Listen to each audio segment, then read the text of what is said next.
Suman TV ప్రేక్షకులకి నమస్కారం. Covid కొత్త వేరియంట్ JN.1 వ్యాపిస్తోంది. తెలియకుండా చాలా కేసులు వస్తున్నాయని చెప్తున్నారు. కానీ చూస్తే మనకి భద్రాద్రి కొత్తగూడెం జిల్లాలో ఇప్పటివరకైతే పెద్దగా కేసులు నమోదైనట్టు తెలియజేయలేదు ఎవరు కూడా మనకి అధికారికంగా.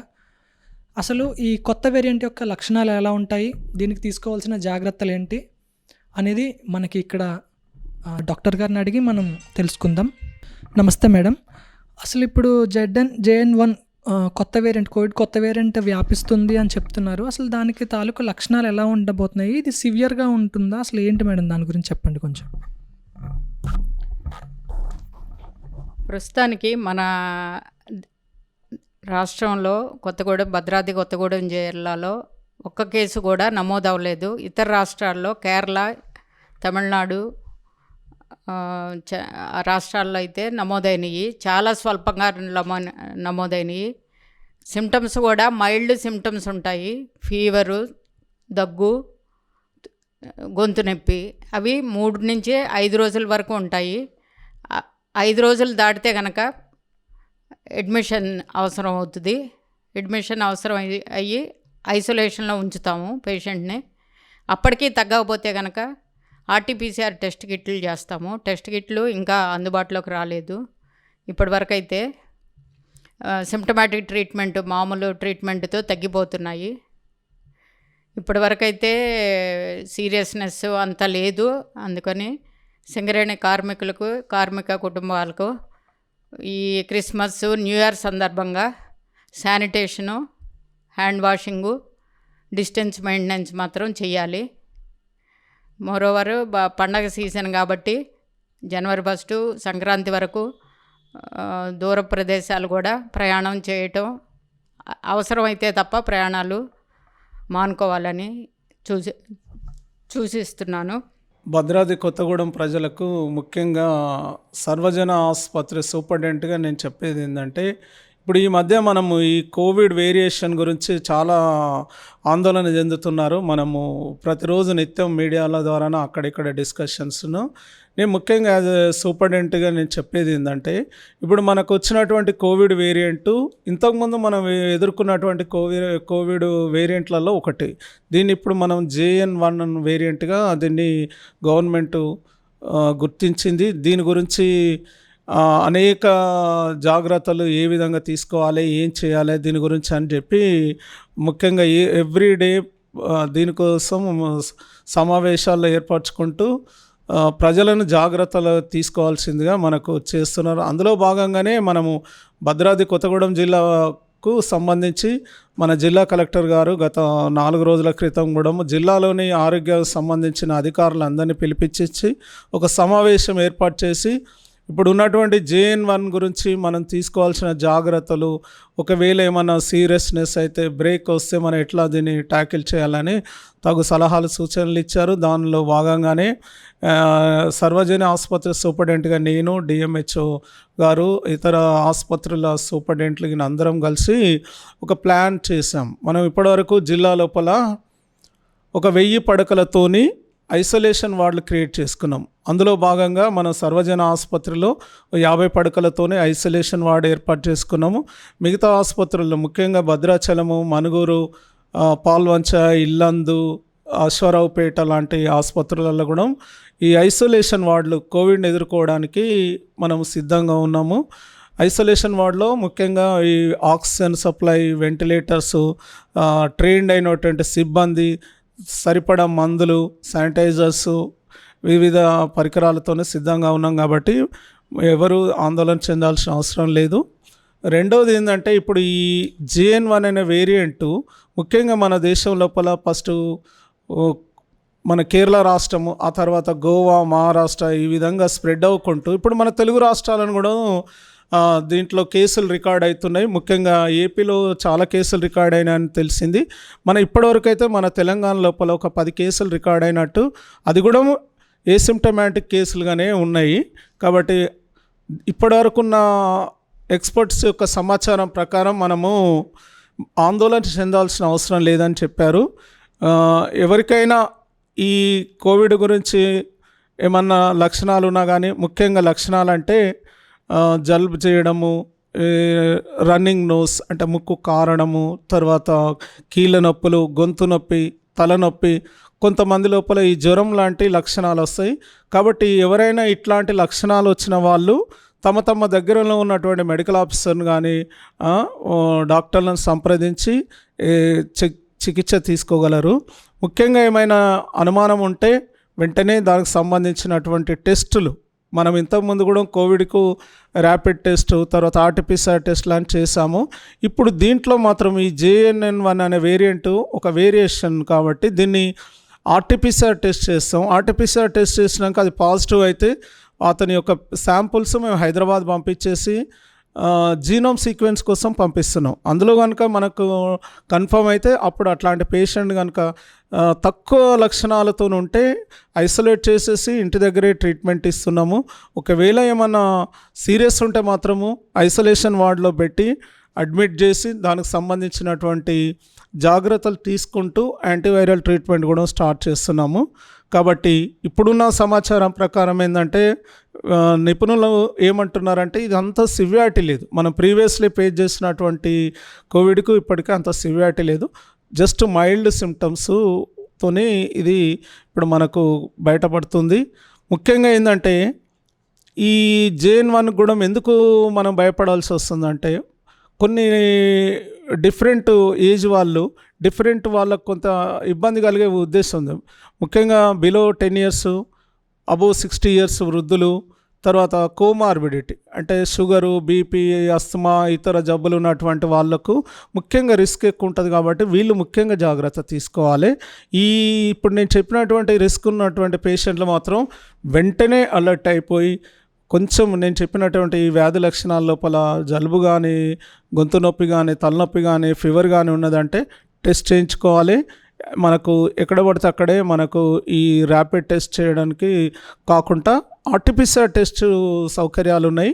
కాబట్టి వీళ్ళందరూ ఉపయోగించుకోవాలి. ఆ ర్యాపిడ్ టెస్ట్ మన ఆర్టీపీసీఆర్ టెస్ట్ కనుక కన్ఫర్మ్ అయిందంటే వారి యొక్క బ్లడ్ శాంపుల్ను మనం హైదరాబాద్ పంపించి కన్ఫర్మ్ చేసుకున్నాకనే ఈ కోవిడ్ పాజిటివ్ అని మనం నిర్ధారించడం జరుగుతుంది. అట్లాంటి పేషెంట్లకు వారి యొక్క వ్యాధి లక్షణాలను బట్టి ఐసోలేషన్ ఇంటి దగ్గరన హాస్పిటల్ అనేది డిసైడ్ చేస్తుంటారు. కాబట్టి ప్రజలు భయభ్రాంతులకు గురి కావద్దు. ముఖ్యంగా గవర్నమెంట్ ప్రతి క్షణము దీని గురించి అవేర్నెస్ క్రియేట్ చేస్తున్నది, జాగ్రత్తలు తీసుకుంటున్నారు. ఎవరు ఆందోళన చెందాల్సిన అవసరం లేదు. ముఖ్యంగా మనం ప్రతి ఒక్కరు ఇంటి నుండి బయటకు వెళ్ళేటప్పుడు మాస్క్ కంపల్సరీ ధరించాలి. అదేవిధంగా శానిటైజర్స్ ఉపయోగించాలి. సోషల్ డిస్టెన్స్ అనేది మెయింటైన్ చేయాలి. ముఖ్యంగా ఈ మన ప్రజలు ఎక్కువైతే ఎక్కడ గుమిగూడతారో అక్కడ ఇట్లాంటి రిస్క్ ఛాన్సెస్ ఉంటుంది. కాబట్టి సోషల్ డిస్టెన్స్ ఒకటి మెయింటైన్ చేయాలని ముఖ్యంగా మేము అందరి ప్రజలను విన్నవిస్తున్నాము. గుడ్ ఆఫ్టర్నూన్ నేను డాక్టర్ సరళ, senior gynaecologist, MCH Ramavaram, Bhadradri Kothagudem district. ఈరోజు ముఖ్యంగా టాపిక్ ఏంటంటే కరోనా కేసులు మళ్ళీ పెరుగుతున్నాయి అన్న దాని మీద గురించి, గర్భిణీ స్త్రీలు తీసుకోవాల్సిన జాగ్రత్తల గురించి కొన్ని విషయాలు చెప్దామని అనుకుంటున్నాను. ముఖ్యంగా గర్భిణీ స్త్రీలు ఈ చలికాలంలో, ఇప్పుడు చలి తీవ్రత ఎక్కువగా ఉండడం వల్ల చలికాలంలో గర్భిణీ స్త్రీలకి ఇమ్యూనిటీ తక్కువగా ఉండడం వల్ల ఎక్కువగా రెస్పిరేటరీ ట్రాక్ట్ ఇన్ఫెక్షన్స్ వచ్చే ఛాన్సెస్ ఉంటాయి. గర్భిణీ స్త్రీలు కానీ, చిన్నపిల్లలు కానీ, వృద్ధులకు కానీ ఈ రెస్పిరేటరీ ట్రాక్ట్ ఇన్ఫెక్షన్స్ అంటే శ్వాసకోశ సంబంధిత వ్యాధులు ఎక్కువగా వచ్చే అవకాశాలు ఉంటాయి. అందులో ముఖ్యంగా ఇప్పుడు అనుకుంటున్నాయి అంటే కరోనా మళ్ళీ స్టార్ట్ అయింది, కరోనా వేవ్ ఇంకొక వేవ్ స్టార్ట్ అయింది అని అంటున్నారు. కానీ దానివల్ల అంత భయపడాల్సిన అవసరం ఏం లేదు. ఈ రెస్పిరేటరీ అంటే శ్వాసకోశ సంబంధిత జలుబు, దగ్గు, జ్వరం అనేవి కామన్గా ప్రతిసారి సీజనల్ వేరియేషన్గా అందరికీ వస్తూనే ఉంటాయి. ముఖ్యంగా ఇందులో గర్భిణీ స్త్రీలు చేయవలసింది ఏంటంటే, ఎవరికైనా గర్భిణీ స్త్రీలకు జలుబు, దగ్గు, దమ్ము, ఆయాసం లాంటివి ఏమైనా ఉన్నప్పుడు వెంటనే దగ్గరలో ఉన్న ప్రాథమిక ఆరోగ్య కేంద్రానికి కానీ, హయ్యర్ సెంటర్కి కానీ వెళ్ళి డాక్టర్ని సంప్రదించి తగిన వైద్యం చేయించుకొని, అది మామూలుగా రెస్పిరేటరీ ట్రాక్ట్ ఇన్ఫెక్షనా లేదు అని అంటే ఏమైనా సివియర్ డిసీజ్ అనేది ఫస్ట్ డయాగ్నోస్ చేయించుకోవాలి. సిమ్టమాటిక్ ట్రీట్మెంట్ వాడుకుంటే సరిపోతుంది. ఇన్ కేస్ కోవిడ్ పాజిటివ్ అని చెప్పి డిటెక్ట్ అయినా కానీ భయపడాల్సిన అవసరం లేదు. ముఖ్యంగా గర్భిణీ స్త్రీలకి కరోనా పాజిటివ్ అని వచ్చింది అని అంటే వాళ్ళకు ముఖ్యంగా కావాల్సింది కుటుంబ సభ్యుల భరోసా, అంటే వాళ్ళ మోరల్ సపోర్టు చాలా అవసరం. కరోనా వచ్చింది కదా అని చెప్పేసి ఆమెను తక్కువ చేసి చూడడం, దూరంగా చూడడం అలాంటివి చేయకూడదు. ఆమెకు మోరల్ సపోర్ట్ అంటే ధైర్యాన్ని, మానసిక ధైర్యాన్ని ఎక్కువగా కల్పించాలి. ఐసోలేషన్ రూమ్లో ఉంచి దానికి సంబంధిత 7 డేస్ సిమ్టమాటిక్ ట్రీట్మెంట్, 7 డేస్ ఐసోలేషన్లో ఉండి వాళ్ళు పౌష్టికరమైన ఆహారం తీసుకోవాలి.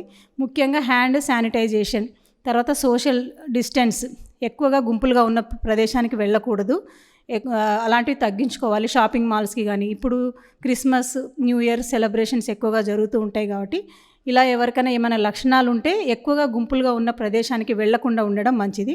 ఇంట్లోనే ఉండి జలుబు, దగ్గు, దమ్ము, ఆయాసం ఇలాంటి వాటికి మెడిసిన్స్, డాక్టర్లు ప్రిస్క్రిప్షన్ ప్రకారం మెడిసిన్స్ వాడుకుంటే వాళ్ళకు తగ్గిపోతుంది. కోవిడ్ అని వచ్చినా కానీ భయపడకుండా ఐసోలేషన్లో ఉండి మంచి ఆహారాన్ని తీసుకుంటూ కుటుంబ సభ్యుల వాళ్ళు మానసిక ధైర్యాన్ని ఇస్తూ వాళ్ళని చూసుకోవాలి. అలాగే బాలింతలు కూడా ఇన్ కేస్ చిన్నపిల్లలు ఉన్నారనుకోండి, వాళ్ళు కూడా భయపడాల్సిన అవసరం లేదు. మాస్క్ వేసుకొని కంపల్సరీ మాస్క్ ధరించాలి. కోవిడ్ వచ్చిన పేషెంట్స్ మాస్క్ ధరించాలా. బేబీకి ఫీడింగ్ ఇచ్చేటప్పుడు మాట్లాడకుండా గ్లౌజ్ వేసుకొని ఫీడింగ్ ఇచ్చిన తర్వాత బేబీని సపరేట్గా పక్కన ఇంకో బెడ్ మీద పడుకోబెట్టుకోవాలి. మదర్ పక్కన పెట్టుకోకుండా, ఫీడింగ్ ఇచ్చే టైంలో మాత్రమే మదర్ తన దగ్గర తీసుకొని మాట్లాడకుండా మాస్క్ పెట్టుకొని ఫీడింగ్ ఇచ్చి తర్వాత పక్కన అదే రూమ్లో పక్కన బెడ్ మీద పెట్టుకోవచ్చు. తర్వాత అదేవిధంగా ఎప్పటికి బయటికి ప్రతిసారి కూడా బేబీని పట్టుకున్న తర్వాత శానిటైజేషన్ ముందు చేసుకోవాలి, తర్వాత కూడా శానిటైజేషన్ చేసుకోవాలి. తర్వాత వీళ్ళు పర్సనల్ హైజీన్ ఎక్కువగా మెయింటైన్ చేసుకోవాలి. అంటే శుభ్రంగా ఉండడం, కోవిడ్ వచ్చింది కదా అని చెప్పేసి నిర్లక్ష్యాన్ని చేయకూడదు. సో ఇవన్నీ తగు జాగ్రత్తలు తీసుకోవాలి. ముఖ్యంగా మాత్రం కోవిడ్ వచ్చిన పేషెంట్లని చులకనగా చూడకూడదు, అంటరాని వాళ్ళగా చూడకూడదు. వాళ్ళని కూడా మన కుటుంబ సభ్యుల్లాగా గౌరవించి మన ఇంట్లోనే పెట్టుకొని మనం వాళ్ళకు మానసిక ధైర్యాన్ని ఇస్తూ చూసుకుంటే వాళ్ళకు దేనికైనా కానీ, ఏ జబ్బుకైనా కానీ మానసిక స్థైర్యం అనేది చాలా ఇంపార్టెంట్. సో ఇంట్లో వాళ్ళు కూడా, కుటుంబ సభ్యులు కూడా తనను చాలా ప్రేమగా ఆప్యాయతలో చూసుకుంటే కోవిడ్ పేషెంట్లకు ఎలాంటి ఇబ్బందులు ఉండవు. అదేవిధంగా డెలివరీకి వచ్చిన పేషెంట్లకు కూడా మేము హాస్పిటల్లో ఐసోలేషన్ వార్డ్ని ఏర్పాటు చేశాము. ఇన్ కేస్ ఆమెకు ఎమర్జెన్సీ సర్జరీ అనుకున్న, నార్మల్ డెలివరీ అయినా కానీ కోవిడ్ పేషెంట్లకు డెలివరీ చేయడానికి మేము సిద్ధంగా అన్ని ఏర్పాట్లు చేసుకొని అన్నిటినీ రెడీగా పెట్టుకొని మేము అన్నీ చేయడానికి సిద్ధంగా ఉన్నాము. ఫస్ట్, సెకండ్, థర్డ్ వేవ్లో కూడా మేము ఇప్పటివరకు 104 డెలివరీస్ చేశాము. భద్రాద్రి కొత్తగూడెం రామవరం హాస్పిటల్లో 104 కోవిడ్ పాజిటివ్ పేషెంట్లకు డెలివరీ చేయడం జరిగింది. అందరూ కూడా తల్లి బిడ్డ ఆరోగ్యంగా ఉన్నారు. వాళ్ళకి ఎలాంటి అపాయాలు కానీ ఏమీ జరగలేదు. ఎలాంటి కాంప్లికేషన్స్ కూడా డెవలప్ కాలేదు. డెత్లు అనేవి కూడా అవ్వలేదు. సో కోవిడ్ పేషెంట్లు అందరూ కూడా ఎలాంటి భయాందోళనకు గురవ్వకుండా తగిన డాక్టర్ల సలహా మేరకు తగిన వైద్యాన్ని పాటించుకుంటూ, మంచి ఆహారాన్ని తీసుకుంటూ, టైం టు టైం హాస్పిటల్లో కన్సల్ట్ అవుతూ వాళ్ళు ఆరోగ్యంగా ఉండాలని చెప్పేసి నేను అందరి తరపున కోరుకుంటున్నాను. నాకు ఈ అవకాశం ఇచ్చిన సుమన్ టీవీ వారికి ప్రత్యేక కృతజ్ఞతలు తెలియజేసుకుంటున్నాను. Thank you so much. నేను doctor Sitaram, Karthikeya emergency hospital, Kothagudem. గత కొన్ని వారాలుగా మనం వింటున్నాము. మనం వినేది ఏంటిది అంటే కోవిడ్ మళ్ళీ వస్తుంది, మళ్ళీ అలా మన 2002 వేవ్లో చూసినట్లు కానీ, ఫస్ట్ వేవ్లో చూసినట్లు కానీ అంటే ప్రమాదకరంగా ఉంటుందా అని అందరు భయపడటం అనేది కనిపిస్తుంది. ఫస్ట్ మన దేశంలో గత కొన్ని వారాలుగా కేరళలో కేసెస్ అనేది నమోదయ్యాయి. ప్రతి ఆనవాయితీలాగా ప్రతి డిసెంబర్లో, అంటే వింటర్ సీజన్లో లాస్ట్ టైం కూడా మనకి ఒమైక్రాన్ అనేది ఆ టైంలోనే వచ్చింది. నవంబర్, డిసెంబర్లలో వచ్చింది. అంటే ఈ యొక్క వాతావరణం చల్లదనం రాగానే ఈ వేరియంట్ అనేది రికరెంట్గా యాక్టివేట్ అవుతుంది. సో ఇప్పుడు వచ్చింది JN1 అనే వేరియంట్. సో ఆ వేరియంట్ ఏంటిది అంటే ఒమైక్రాన్కి రిలేటెడే కానీ ఒమైక్రాన్ లాగా కాదు, ఇంకా కొంచెం తక్కువ విరిలెన్స్ తోటి వస్తుంది. సో ఈ కేరళలో అక్కడి నుంచి స్ప్రెడ్ అవుతున్నది. ఇప్పుడు అందరు అక్కడ కలెక్ట్ అవుతున్నారు కాబట్టి సో అక్కడి నుంచి వేరే ఏరియాస్కి కూడా స్ప్రెడ్ అవుతున్నది. సో నేను చెప్పదలుచుకున్నది ఏంటి అంటే, ఎవరికైతే ఈ సిమ్టమ్స్ ఉంటాయో, అంటే ఈ ఒమైక్రాన్ ఈ వైరల్ సిమ్టమ్స్ ఉంటాయో, ఏమిటి అవి ఉండొచ్చు, కోల్డ్, కాఫ్, సోర్ థ్రోట్ కానీ, తలనొప్పి కానీ, జ్వరం కానీ ఇట్లాంటివి ఉంటాయో వారు ఇంట్లోనే ఉండాలి. అక్కడ ఇక్కడ తిరగడం లాంటివి చేయొద్దు. వాళ్ళకి వీళ్ళకు మళ్ళీ స్ప్రెడ్ అవుతుంది కాబట్టి చేయొద్దు. ఇంకోటి ఏంటంటే, థర్డ్ డోస్ అనేది ఎవరైతే తీసుకోలేదో, ఎవరైతే డయాబెటిక్స్ కానీ, ఎవరైతే అన్కంట్రోల్ డయాబెటీస్ కానీ, హైపర్ టెన్షన్ కానీ, ఇట్లా ఇమ్యూనోసప్రెస్డ్ ఎల్డర్లీ ఏజ్ వాళ్ళు ఎవరైతే తీసుకోలేదో వాళ్ళు ఇప్పుడు ఈ టైంలో తీసుకోవచ్చు. ఆ third dose of Covid vaccine అనేది మనం తీసుకోవచ్చు. సో ఇంకోటి నేను చెప్పే 5 పాయింట్స్ ఒకటి గుర్తుంచుకోండి. ఇంతకుముందు మనం మాస్క్ వేసుకునే వాళ్ళము, ఇప్పుడు కూడా మాస్క్ ధరించాలి. మాస్క్ ఈజ్ మ్యాండేటరీ అనమాట, first point. And next is hand hygiene. ఇంతకుముందు మనం శానిటైజర్స్ వాడేవాళ్ళము, ఇట్లా చేతులు తుడుచుకోవడం కానీ, శానిటైజర్ వేసుకొని చేసుకునే వాళ్ళం. తర్వాత నెక్స్ట్ థర్డ్ పాయింట్ ఏంటి అంటే హెల్త్ మానిటరింగ్, హెల్త్ మేనేజ్మెంట్ అనమాట. ఎప్పుడైతే మనకి సిమ్టమ్స్ వస్తున్నాయో సో అప్పుడు జాగ్రత్త పడడం అనేది మోస్ట్ ఇంపార్టెంట్. ఏమంటే రిపోర్ట్ చేయాలన్నమాట, డాక్టర్ గారికి చెప్పాలి ఇట్లా వస్తుంది అనమాట, టెస్ట్ చేయించుకోవాలన్నమాట. అలానే ఇంట్లోనే ఉండకుండా, ఇంట్లోనే ఉంటే రోగం అనేది ఎక్కువైతుంటుంది కాబట్టి అదా కాదా అనేది చూసుకోవాలి, అదొకటి. తర్వాత శానిటైజేషన్, ఎప్పుడైతే మనకు వచ్చిందో డిస్ఇన్ఫెక్షన్, అంటే చుట్టుపక్కల వాళ్ళకు కూడా మనం డిస్ఇన్ఫెక్షన్ చేయాలి. ఇంకోటి సోషల్ డిస్టెన్స్ అనేది కూడా మెయింటైన్ చేయాలి. నేను అనుకునేది ఏంటి అంటే ఇదంతా సివియారిటీ అంత లేదు కాబట్టి మనం దీన్ని అధిగమించి మనం ముందుకెళ్ళగలుగుతాము. ఎప్పుడు వెళ్ళగలుగుతామంటే ఈ 5 నేను చెప్పిన ఈ జాగ్రత్తలు తీసుకుంటే మనం ఖచ్చితంగా ముందుకెళ్ళగలుగుతామని చెప్తున్నాను. Thank you very much.